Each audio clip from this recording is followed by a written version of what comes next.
Nasa Spain tayo ngayon. Assalamualaikum. Ngayon mga kaibigan, nandito tayo sa isa sa mga tanyag kilalang Islamic library dito sa Malaysia. Makikita ninyo yung design ay masyadong Spain, let's say, dahil kilalang gumawa nito ay inspired siya sa Islamic Spain. Kung saan, isa sa mga reason kung bakit ginawa ang library na ito to revive the Muslim intellect. So tignan natin sa loob. Subhanallah, sobrang ganda. Hindi ko in-expect na ganitong itsura.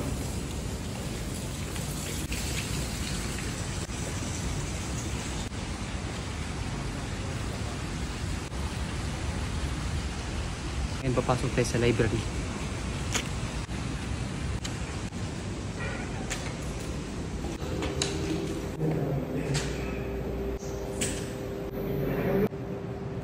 Thank you.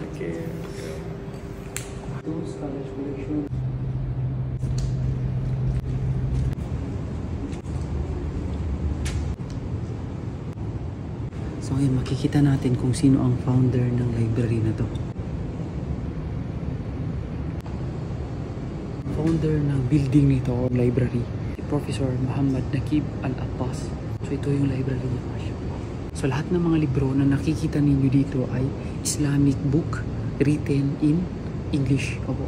Pero meron ding mga Arabic, pero most lahat ng karamihan sa mga libro dito ay nakasulat sa wikang Ingles. Example ito, The Degrees of Existence. So ito Islamic book. So yun. Yun din siyang Arabic version. Yan. Isa sa mga libro dito na nag-agaw pa din sa akin ay ang Islam, Secularism, and the Philosophy of the Future. Mashallah. Author nito ay Professor Muhammad Nakib Al-Abbas, yung founder ng building na ito. Meron kayo silang copy nito. At isa sa mga napapanahon pa dito na issue, kailangan nating malaman. So, kailangan basahin to ng mga tao para aware sila.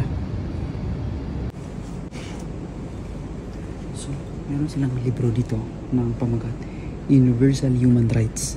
Tingnan nyo ilang volume meron sila. Volume 17. So, meaning to say, each chapter or each volume ay isulat by year. Merong kategory. For example, ito.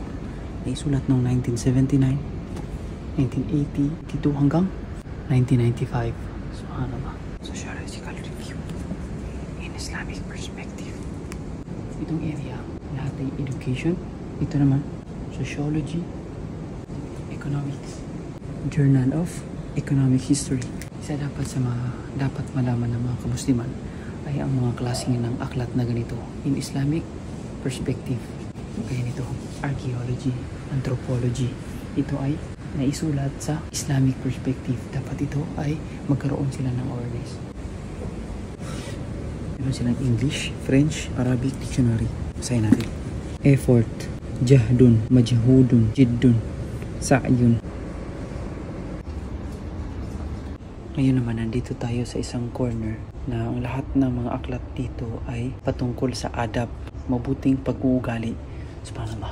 Tingnan nyo kung ilang volume ang meron sila. Al-adab.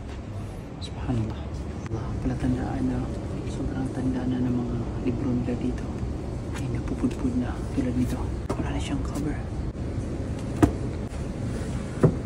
Isa sa mga pinaka-rare na book nila dito ay ang Quran na naisalin sa wikang Latin, na kung saan it was 600 years ago. Ang mga Kristyanismo ay gusto nilang pag-aralan ang Quran, gusto nilang malaman kung ano ang nasa Quran, so isinulat ito sa wikang Latin. Ang aklat na ito ay Al-Lisan Al-Arabi, Mu'jam o sinasabing dictionary. Sa mga gusto mag-aral ng wikang Arabic, pwedeng pumunta dito, mag-aral, dahil meron lahat kompleto.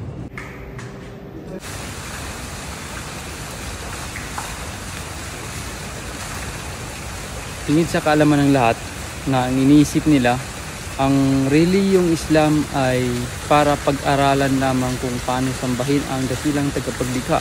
Ngunit dapat malaman ng karamihan na ang ating pananampalataya ay ang lahat ng kaalaman ay sa cloud nito.